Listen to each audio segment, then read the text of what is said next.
No Facebook começou, que ficou aqui um pouco diferente, mas tudo bem. Bom, então vamos começar, né? Boa noite, bom dia e boa tarde para todas as pessoas que estão vendo e que verão este vídeo. Eu sou o Nicolas Catalani Zamboni Kikbush, né? Ou pode me chamar de Grilo se preferir. Aí no caso, isso aqui é uma live que eu tô fazendo tanto no Facebook quanto no Instagram, né? Pra quem não sabe, e que depois será publicada no meu canal do YouTube Papo com Grilo, onde estão todas as minhas lives, né? Com exceção de uma única, todas também estão disponíveis no Facebook, e com exceção de algumas, todas estão disponíveis no Instagram. Deixa eu ver, tem alguma outra coisa que eu acho importante falar enquanto eu espero as pessoas chegarem?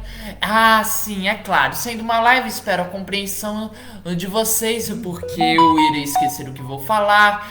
Irei. O que eu vou. Viu? Já esqueci. Eu vou começar. Eu vou parar de falar e vou ficar olhando aqui para algum canto na tela do celular ou do computador.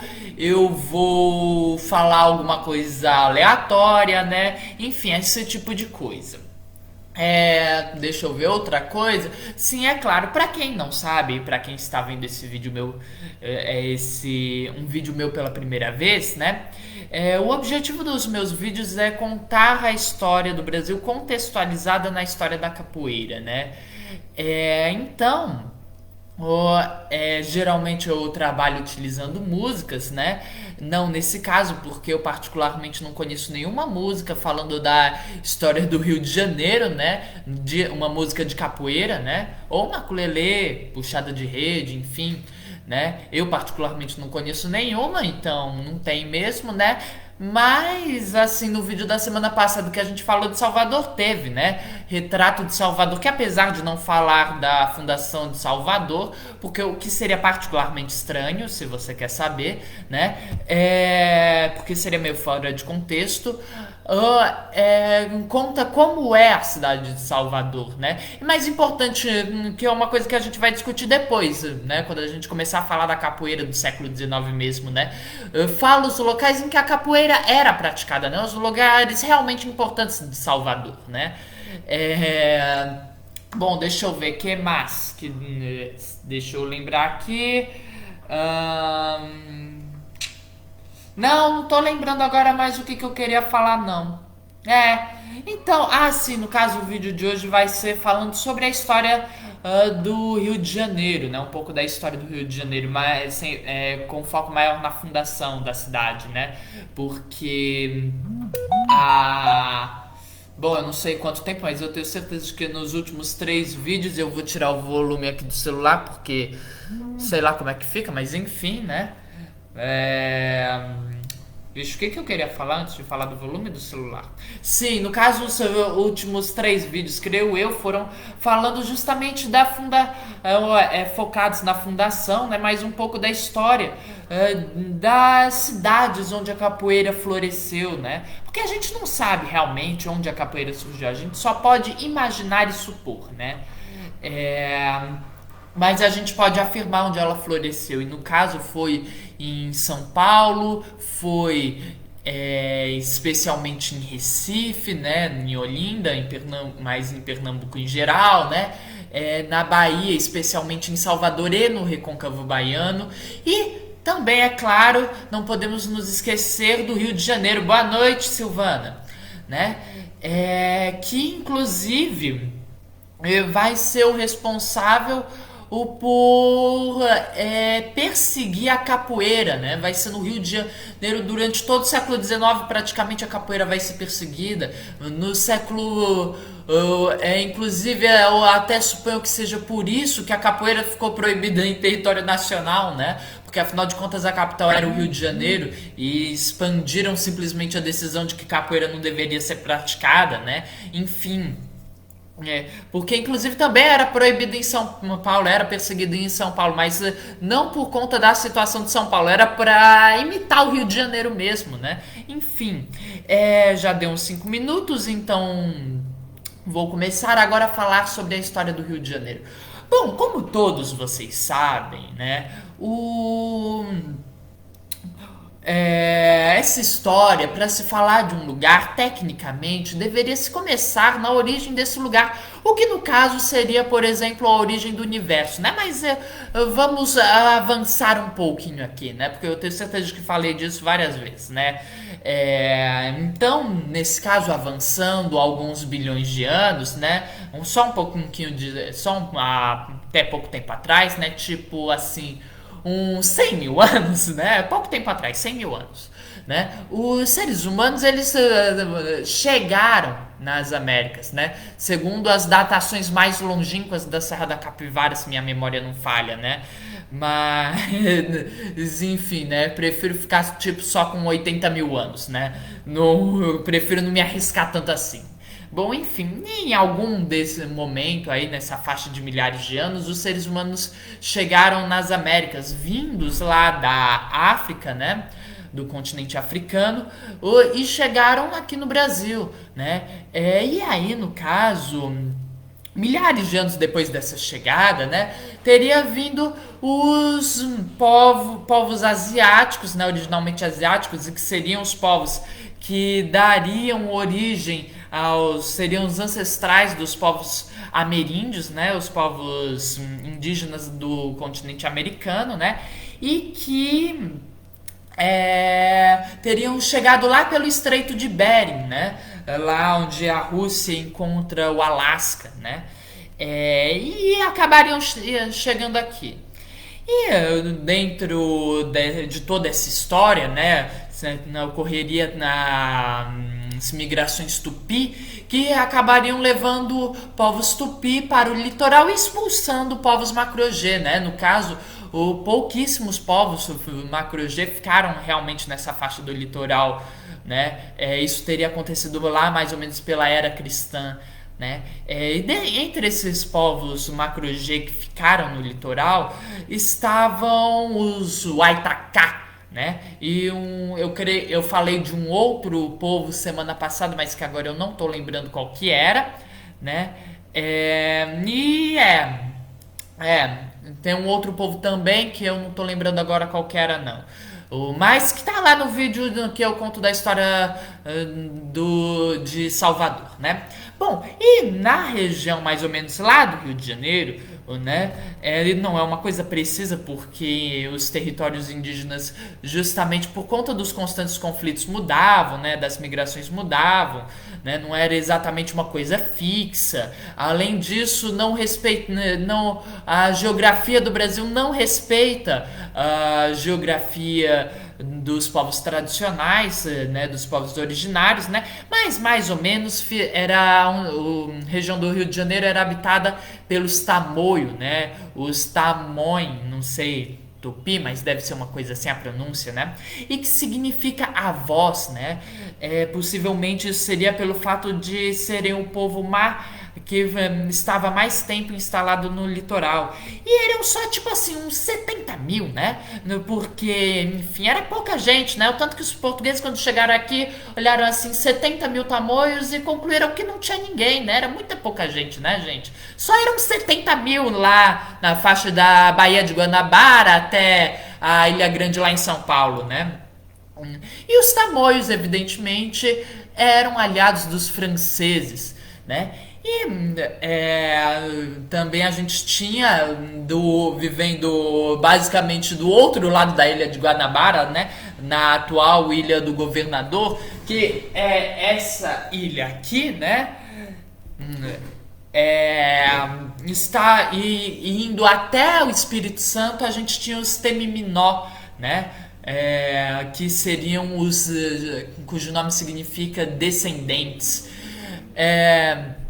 Também adoro contar ela. E ouvi também, Janine.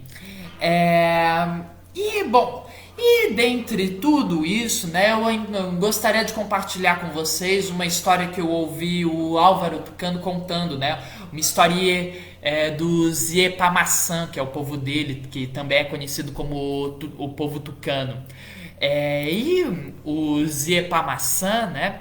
Eles acreditam, segundo as histórias deles, segundo o Álvaro Tucano, eles acreditam que antes de chegarem aqui no Brasil a terra já era habitada, né? E eles moravam num lugar com muita gente. E Duiqueron, né? Não sei se a pronúncia Duiqueron era uma coisa assim a pronúncia, né? Duiqueron era Duiqueron, né? Pediu lá pro criador, né? Que um outro lugar para morar, né? E aí e aí várias coisas aconteceram e acabou que o Dwight conseguiu levar as pessoas por uma canoa feita de luz com um nome muito complicado para eu lembrar e conseguir dizer corretamente, né? Mas que a tradução é canoa de transformação da humanidade ou cobra de transformação da humanidade, né?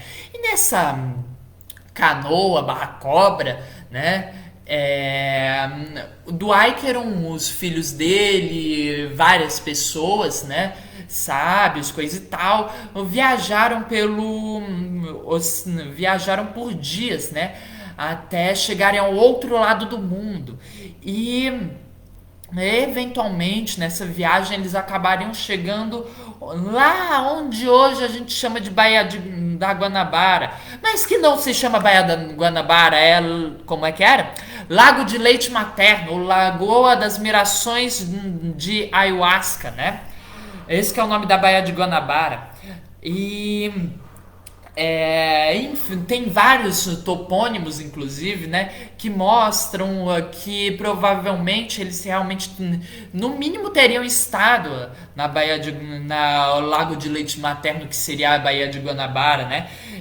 Por exemplo, a gente tem o Pão de Açúcar, que para quem não sabe se chama assim por causa da semelhança com os pães de açúcar, né? Que eram feitos durante o processo feito nos engenhos vixe, o Google me espionando de novo. Pronto, não sei como ficou no Instagram, né? Eu sei que o Google tava me espionando de novo. Enfim, que era vixe, esqueci do que. Ah, sim, foi chamado de pão de açúcar, né? Por causa da semelhança com os pães de açúcar que eram produzidos durante o processo de fabricação do açúcar feito nos engenhos aqui no Brasil, né? E o pão de açúcar, né? O nome do pão de açúcar não é pão de açúcar. O nome dele traduzido é peito de uma mãe, né? A Pedra da Gávea, que curiosamente, segundo a crença dos arqueólogos brasileiros até um tempo atrás, né? Tinha as marcas da Pedra da Gávea eram inscrições fenícias contando a história de, acho que um rei fenício, de um príncipe fenício que foi enterrado lá, né? Que teria sido enterrado lá. E curiosamente, né, a Pedra da Gávea também tinha um outro nome, se chamava Casa Espiritual dos Curandeiros, né? Ou Casa Espiritual de Espíritos, né? Justamente porque seria onde os curandeiros tinham ficado, os espíritos moravam, coisa e tal. O dedo de Deus foi chamado de a casa sagrada dos curandeiros que tem mirações, né? E essa terra ficou conhecida como a terra do leite materno, né? E o Álvaro Tucano conta que esse simbolismo do leite materno, né, é porque nós, seres humanos, somos mamíferos. Nós, na infância, dependemos do leite materno. O leite materno é o que nos nutre, né?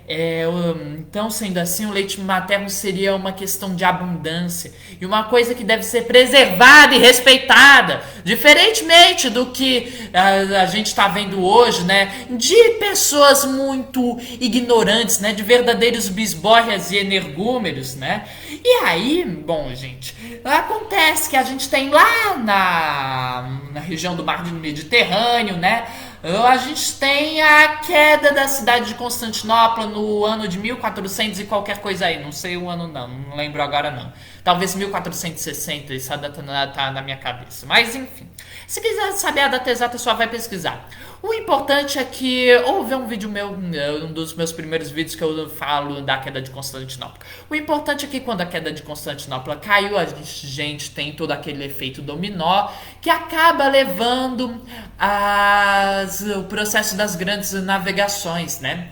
E aí Com as grandes navegações, a Pedro Álvares Cabral acaba chegando eventualmente aqui no Brasil, né?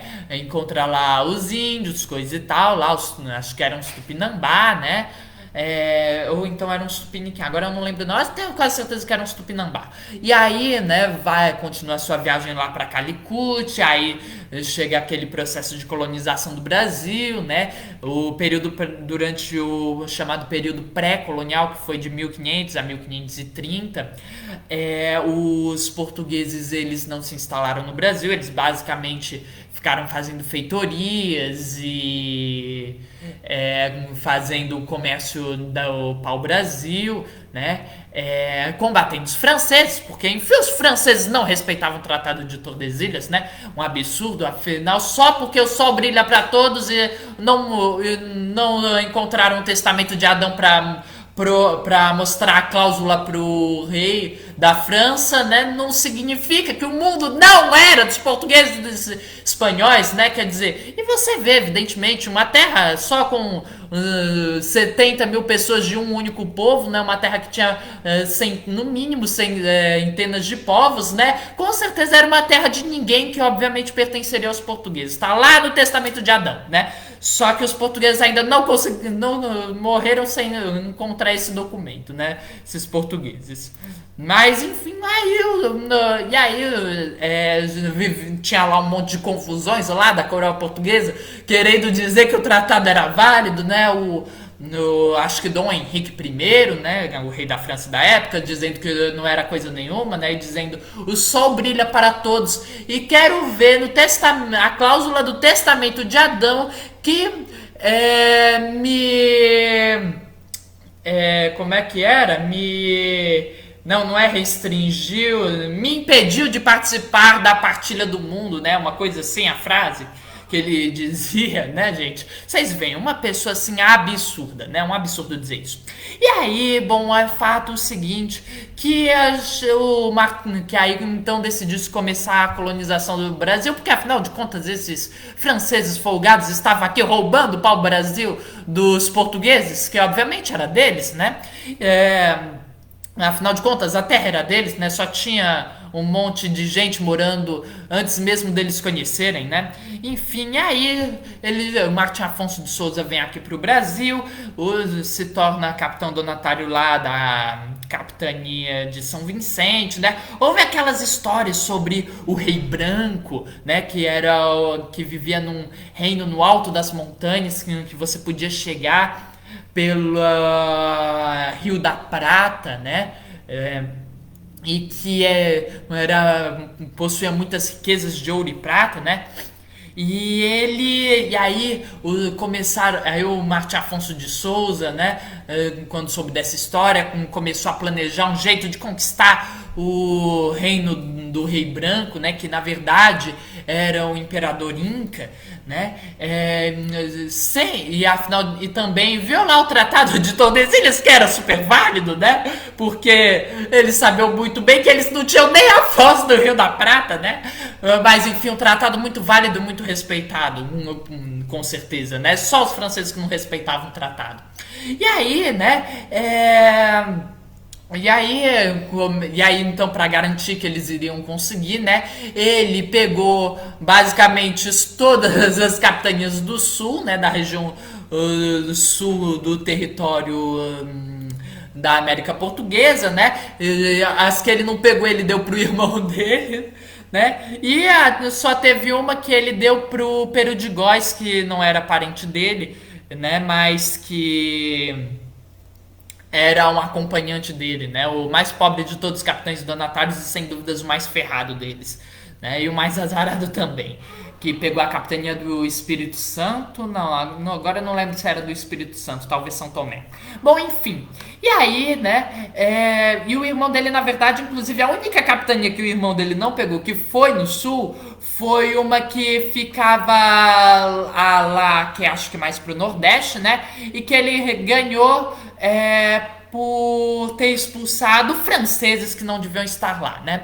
Então, bom, E aí, uma das capitanias do Martim Afonso de Souza foi o Rio de Janeiro, né? E aí, São Vicente, como estava lá prosperando, coisa e tal, escravos dando um monte de gente, né? E aí começou a ter lá aquelas confusões que eu contei pra vocês no vídeo sobre a história de São Paulo, né? E aí não deu certo, Martim Afonso de Souza foi lá pra Índia, não lembro agora se era Índias ou Índia, que tem uma diferença, né? Mas eu acho que era pra Índia mesmo, né? Enfim. E aí o Rio de Janeiro nunca foi realmente colonizado por Martim Afonso de Souza, né? E aí os franceses vendo aquilo, né? Eles basicamente os franceses faziam o comércio do pau-brasil, né? Fazendo escambo, coisa e tal. Só que assim, o Dom Henrique I, que eu acho que era o nome dele, eu tenho quase certeza, tenho tipo 80% de certeza que era Dom Henrique I, né? Ele morreu, né? E aí o Dom Henrique II, ele não tinha tanto interesse assim em dar dinheiro para essas empreitadas, né? Mas ele promovia elas, só não dava dinheiro, né? Só não queria abrir lá o cofre da França. Então os comerciantes de Rouen, né, vendo isso, e sendo eles os que mais ganhavam com o comércio do pau-brasil, né? Eles decidiram que iam fazer uma entrada, como chamava, né? Que era basicamente tipo uma exposição para mostrar para o rei que aquilo é um bom investimento, né? Uma festa para mostrar como o lugar é próspero, coisa e tal, né?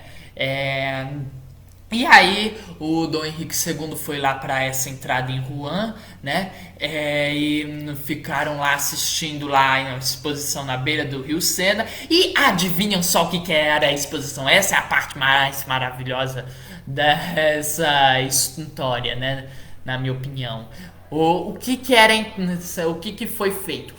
Pegaram lá uma ilha lá no Rio Sena, lá em Rouen, e colocaram encheram lá a ilha de animais brasileiros, construíram lá umas ocas, pegaram quantos índios? 50 Tupinambá e colocaram lá naquela ilha, 250 marinheiros assim de figurantes e 50 prostitutas peladas lá também, né? E aí ficaram lá numa diversão assim, sabe, né? Deitados nas redes, né? Com diversões que não tenho certeza se os católicos da época aprovariam, mas que inclusive daria origem para o mito do bom selvagem, né? Só que ironicamente, depois dessa primeira parte, né, da apresentação, claro, assim, os indígenas, né, se tem uma coisa que eles adoravam, né, não sei se ainda adoram, mas se tem uma coisa que eles adoravam, era guerrear, né. Eles adoravam fazer guerra, né, lutar, capturar prisioneiros e comer os prisioneiros, né.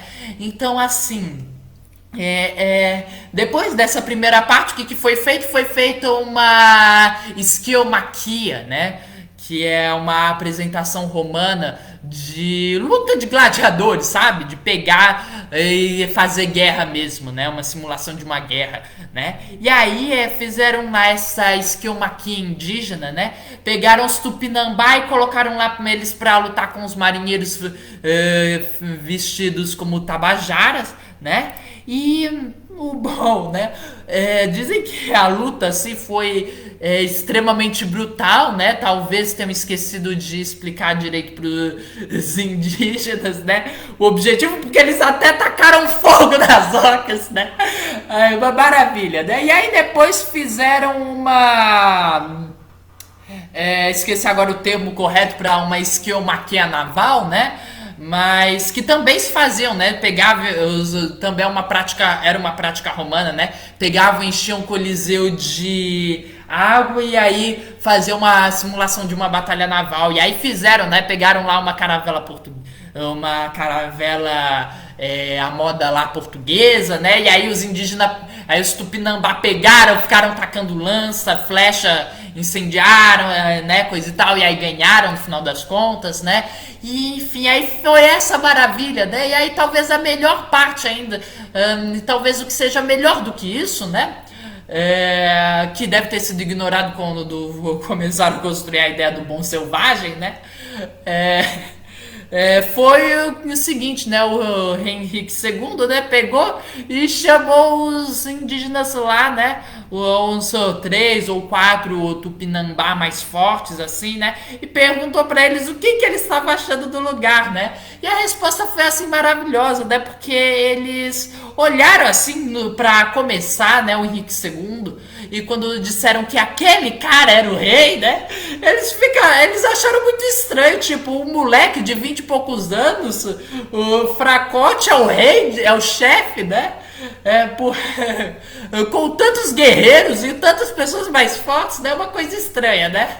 Um garoto ser o chefe, mas tudo, e aí tudo bem, né? E aí perguntaram, né?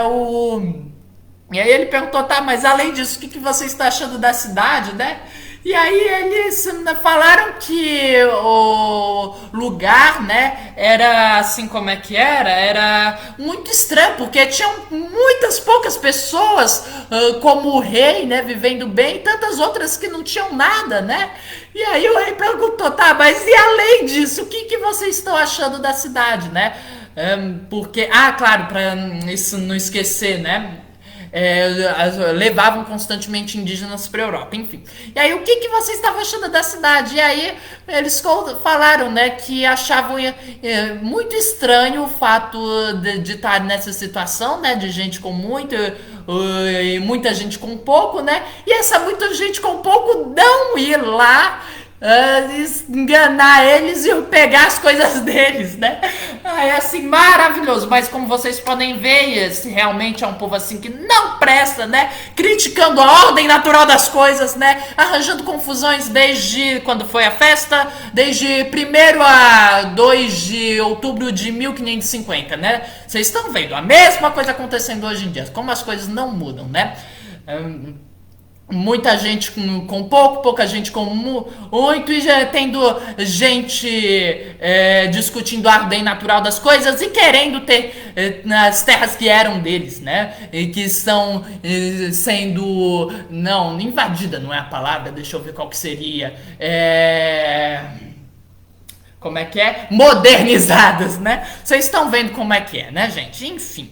E aí os franceses, né, esse povo assim que segue a ordem natural das coisas, né, ignorando o testamento de Adão, eles pegaram e aí conseguiram o objetivo deles, esses comerciantes de Rouen, né, que conseguiram convencer ao rei de fazer um bom investimento, né, de que seria um bom investimento colonizar lá as Américas, e aí ele enviou lá o Nicolas Durand de Villegagnon, né,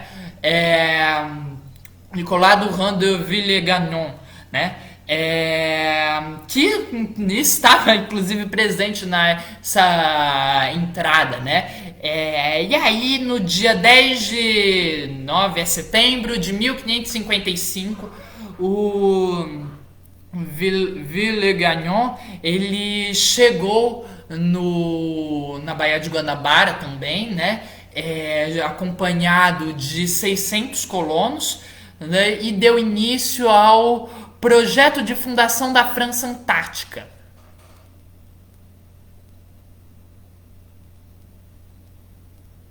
Pois é, né? Pelo visto tá praticamente nula. Mas, enfim, né? Ele deu início a esse projeto, né? Os Tamoio, que eram aliados dos franceses, né? Fizeram lá umas alianças militares, fizeram lá umas negociações, coisa e tal, e aí eles se instalaram lá, né? Eles construíram o Forte de Coligny, né? E aí, de início lá tava tudo uma maravilha, né? Só que aí as pessoas começaram a ficar doentes, começaram a ficar sem comida, né? Começaram a sentir falta de bens muito essenciais, né? Aí, além disso, o Villegagnon também era uma pessoa assim muito rigorosa, né? e proibia coisas tipo não podia, ele não deixava as pessoas franceses casarem com os nativos, né, coisa e tal. E aí, né? E aí, por conta de todas essas dificuldades, os colonos começaram a deserdar e ficar nas aldeias indígenas mesmo, que estava melhor. E junto com isso começou-se a perder o investimento dos mercadores, né? Porque não estava dando muito certo.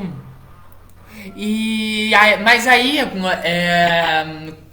iriam enviar em 1557 uma segunda expedição, né, que traria muitos franceses protestantes. É, e isso iria piorar as coisas para França Antártica, né? Porque bom, na Europa nessa época estava havendo os conflitos entre os protestantes e os católicos, né? E os portugueses eram extremamente católicos, né? Talvez só mais católico que a coroa portuguesa era a coroa espanhola, né? Que os reis eram conhecidos como os reis católicos, né? Então, devido a essas confusões, né? Quando veio essa segunda expedição, levando basicamente franceses protestantes, não apenas dificultou a vida das pessoas que já estavam aqui, né? Porque aqui tinham, aqui quando eu digo aqui lá na França Antártica, né? Era tanto católicos quanto protestantes, né? Então essa migração massiva de protestantes gerou conflitos e deu uma ótima desculpa para os portugueses expulsarem de vez esses franceses, né? Porque afinal de contas estava claramente sendo um empreendimento protestante e portanto um movimento herético, né? E bom, e aí, finalmente, em março de 1560, os portugueses iriam pegar e iriam atacar o forte francês e iriam dispersar todo mundo, né? Não iriam expulsar ainda, né? Só iriam dispersar. E nesse momento, na verdade, teria sido o fim da França Antártica. Mas os conflitos com os franceses continuariam durante bastante tempo, né? Só com a fundação da cidade do Rio de Janeiro é que realmente iriam começar a ser expulsos, né? Em 1º de março de 1565 seria fundada a cidade por Estácio de Sá, né? Que que fundaria a cidade lá na... Como é que era? Era Lago do Leite Materno, né? Fundaria lá no Lago do Leite Materno. E para garantir o controle da região, né?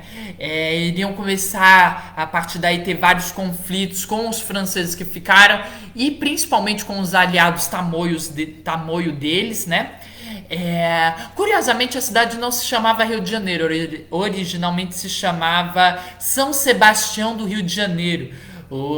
Isso seria tanto uma homenagem para o rei de Portugal São Sebastião, quer dizer Dom Sebastião, né? Quanto um pequeno erro de geografia, né? Eles chamavam de Rio de Janeiro a região porque quando entraram pela primeira vez na Bahia, né, em janeiro de 1502, eles pensaram que fosse a foz de um rio, né? Não se tocaram que era uma baía, né? Então aí, como chegaram em janeiro, então ficou Rio de Janeiro. E aí ficaria São Sebastião do Rio de Janeiro e perderia o São Sebastião para ficar só Rio de Janeiro. Bom, então eles ficariam lá, o Estácio de Sá ficaria guerreando com principalmente os tamoios franceses, né?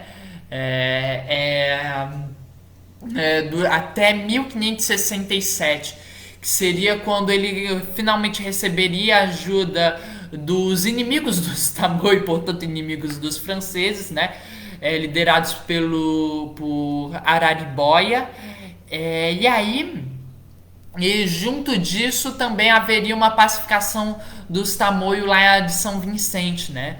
porque os padres José de Anchieta e o padre Manuel da Nóbrega iriam conseguir, iriam prometer para Istambul que iriam parar de escravizar eles, iriam parar de atacar eles, né? Em troca, eles deveriam encerrar sua aliança com os franceses, né? Uma promessa que eventualmente, como vocês já sabem, foi cumprida. Afinal de contas, a gente tem 70 mil tamoios aqui no Brasil, né? Não, pera, acho que não temos, né? Por que será? O que será que aconteceu, né? Porque afinal de contas, os povos originários sempre negociaram a paz com os colonizadores. Não é um mistério o que aconteceu aqui, né? Bom, o fato é que a gente teria mais tarde, muito mais tarde, né? Aliás, muito mais tarde não, né? Depois da morte do Mendes Sá, né, lá no ano de 1572, a coroa decidiria, para tentar controlar melhor a América Portuguesa, dividir o governo geral no governo geral do Norte e no governo geral do Sul, né? O governo geral do Norte ficaria teria como capital Salvador, enquanto que o do Sul teria como capital o Rio de Janeiro, né? Cidade do Rio de Janeiro. Mas não conseguiram o resultado esperado e aí voltaria a ser unificado o governo geral em 1578. Bom, e aí a gente vai ter lá posteriormente as invasões holandesas, da qual a gente já falou aqui várias vezes, né? E que acabariam meio que arruinando o comércio açucareiro brasileiro, né? Mas que por um golpe de sorte dos portugueses, eles iriam descobrir o ouro, enfim, né? Se bem que pode não ter sido um golpe de sorte, pode ter sido uma decisão correta do rei, porque antes da descoberta do ouro, curiosamente, né? A legislação dizia que todos os bens, todo o metal que fosse encontrado pertencia ao rei, né? Todo o ouro, diamante, tudo isso seria do rei de Portugal, né? E aí, curiosamente, quando isso foi revogado, né, descobriram o ouro do Brasil. Olha que sorte, né, gente? Né? Os bandeirantes descobriram logo depois que isso foi revogado, né? Que coincidência. E aí, o que mesmo que eu tava falando? E aí, com a descoberta do ouro, né? Com a questão lá dos holandeses, né? Uma coisa e tal, apesar de que os holandeses já tinham sido expulsos, né? Lá de Olinda, Recife, do Brasil holandês, né? O Brasil holandês já tinha acabado, mas isso também tem a ver, né? Com a descoberta do ouro, o Rio de Janeiro passa a ser o porto mais importante do Brasil, né? Porque, enfim, é justamente de onde o ouro iria sair, né? Então Salvador deixa de ter o porto mais importante. E além disso, né, a gente tinha um monte de santo do Paô circulando pela região, né? Isso era inaceitável, né, gente? Que as pessoas querendo parar de pagar os impostos que os portugueses, que a coroa portuguesa dava, né? Aí pegando o ouro e colocando dentro de imagens ocas de santo, né? E aí, né? No caso, porque afinal de contas, olha só como as pessoas são mal agradecidas, né? A coroa portuguesa só cobrava um monte de impostos assim absurdos, né? Quer dizer, me impressiona na verdade que eles não tenham tido a ideia de cobrar um imposto por respirar, porque é sério, era imposto pra tudo, inclusive. Tem pra quem não conhece, né? Imagino que todo mundo já tenha ouvido falar do famoso Quinto dos Infernos, né? E isso daí, muita gente não sabe o que é, mas Quinto dos Infernos era um imposto que tinha sobre o ouro, né? Então, assim, só para vocês terem uma ideia do que eram esses impostos cobrados sobre o ouro, né? Então, para tentar inibir o tráfico, o Rio de Janeiro é favorecido por ser o porto, por se tornar o porto mais importante da cidade. O Rio de Janeiro se tornaria a capital do Brasil, né? Lá em 1763. E aí, bom, a gente teria em algum momento da história, que agora eu não lembro o ano, o início da Revolução Francesa, né? Ou já que falamos tanto em francês, La Révolution Française, né? e que acabaria chegando com a que acabaria ocasionando a era napoleônica, né? E que seria responsável por expulsar a família real portuguesa para o Brasil. E a Dom João VI, né, essa história eu já contei, né? Ele chegaria depois de acho que meses de viagem, né? Com certeza foram meses, né? Lá em Salvador. E o povo de Salvador pediu muito para que ele ficasse lá, né? Afinal de contas, Salvador até uns anos atrás, né?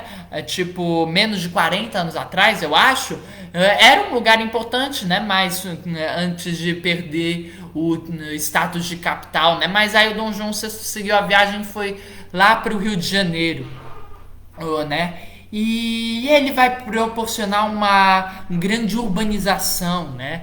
Além de trazer a missão artística, coisa e tal, né? E isso tem muito a ver com a capoeira, inclusive, né? Pra quem tá achando que não tem nada a ver com a capoeira, tem muito a ver com a capoeira, né? Quando a gente for falar da capoeira no Rio de Janeiro do século XIX, né? A gente eu vou mostrar para vocês os locais em que a capoeira era praticada, né? E em Sacramento, por exemplo, você não tinha praticamente ninguém praticando a capoeira. Em Sacramento pelo menos não tinha ninguém preso, né? Era basicamente matagal mesmo, né? E com a urbanização proporcionada pelo Dom João VI, Sacramento passaria a ser um canto mais frequentado pelos capoeiristas, inclusive, né?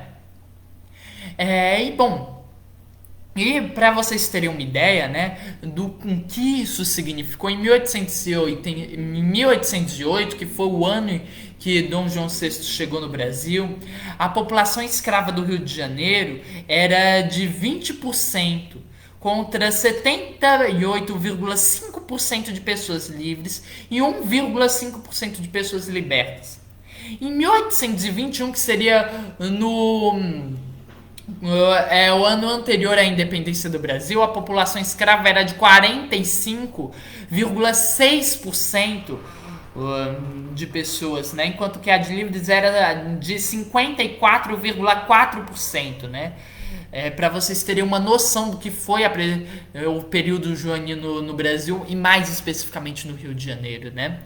E aí, como vocês sabem, né, muitas coisas iriam acontecer. Juscelino Kubitschek iria se tornar presidente do Brasil e dar início à construção de Brasília, e o Rio de Janeiro perderia status de capital do Brasil. Mas o que talvez vocês não saibam é que, na verdade, esse projeto não é um projeto do Juscelino Kubitschek, não foi uma ideia dele, não foi sequer uma ideia dos republicanos, né? Isso aí foi, na verdade, uma ideia do José Bonifácio, que era monarquista, né? E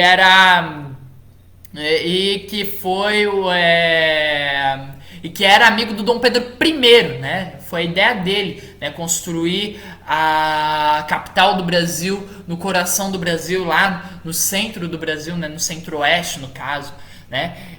E que essa seria uma ideia adotada na Constituição brasileira, né? Tinha um artigo lá que determinava que deveria haver a construção de uma capital, né, no centro-oeste, uma capital que seria um distrito federal, né, separado do estado, coisa e tal, né, mas que anos iriam demorar até o Juscelino Kubitschek começar a construir, né, a cidade de Brasília, né? Mas enfim, é mais ou menos isso que eu queria contar para vocês hoje, né? A próxima semana a gente vai conversar sobre algum tema que eu não lembro qual que é, mas próxima semana eu descubro, né? Deixa eu ver o que mais. Sim, sendo assim, até a próxima semana. Esse vídeo estará disponível no meu canal do YouTube Papo com Grilo dentro de uns 15 minutos, né?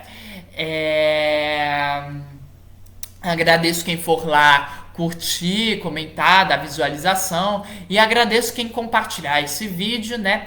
E até a próxima semana, é só isso mesmo.